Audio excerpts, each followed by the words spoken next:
BRS MLA పాడి కౌశిక్ రెడ్డి సంచలన వ్యాఖ్యలు చేశారు. తెలంగాణలో సమస్యలు గాలికి వదిలేసి సీఎం రేవంత్ రెడ్డి అమెరికాలో తిరుగుతున్నారని తెలిపారు. రేవంత్ రెడ్డి ఏమైనా అమెరికా ప్రెసిడెంట్ పదవికి పోటీ చేస్తారని ఎద్దేవా చేశారు. సీఎం రేవంత్ అక్రమ సొమ్ము దాచుకోవడానికే 15 రోజుల క్రితం ఒక కంపెనీ సృష్టించి పెట్టుబడులు వచ్చినట్టుగా చెబుతున్నారని ఆరోపించారు. చెప్పాలంటే రేవంత్ రెడ్డి గారు కేవలం షో పుటప్కి పోతా ఉన్నాడు తప్పితే ఆడ ఇన్వెస్ట్మెంట్స్ వచ్చేది లేదు, ఏం లేదు. మొన్న గోడీ వచ్చింది, 8,000 కోట్లు తెచ్చిన డావోస్ నుంచి చెప్పిండు. ఇలా గోడీ లేదు, బోడీ లేదు. ఈయన అన్ని బోడి మాటలు పెట్టుడు, బోడి మాటలు చెప్పుడు తప్పితే ఆడ గోడీకి ఉన్న ఇన్వెస్ట్మెంటే వాళ్ళకి టర్న్ ఓవరే లేదు. 8,000 కోట్ల రూపాయల ఇన్వెస్ట్మెంట్ వచ్చిందని చెప్పిండు. ఇది స్వయంగా మా మాజీ మంత్రివర్యులు కేటీఆర్ గారే చెప్పారు అసెంబ్లీలో.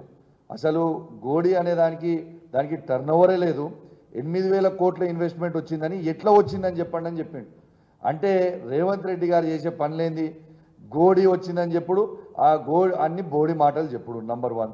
నంబర్ 2, రెండోది ఇవాళ ఏం చేసిండు, వాళ్ళ తమ్ముడు ఒక కంపెనీ 15 రోజుల ముందు ఫ్లోట్ చేసి ఆయన సంపాదించిన అక్రమ సొమ్ము, మళ్ళా చెప్తున్నా, ఆయన సంపాదించిన 10 నెలల్లో సంపాదించిన అక్రమ సొమ్ముని కన్వర్ట్ చేసుకోవడానికి 15 రోజుల క్రితం ఒక కంపెనీ ఫ్లోట్ చేసి ఇన్వెస్ట్మెంట్లు వచ్చినాయని చెప్తా ఉన్నాడు. ఇవాళ కావాలంటే ఆ బర్రెని ఈయనే కొనుక్కోవచ్చు. ఆ బర్రె ఎక్కడైతే 5 లీటర్ల పాలు ఇస్తుంది, ఆ బర్రెని ఈయనే కొనుక్కోవచ్చు. ఆ బర్రె అమెరికా బర్రె అని చెప్పి ఇది 50 లీటర్ల పాలు ఇస్తుంది రాబాయ్ అని చెప్పి అమ్ముతా ఉన్నాడు.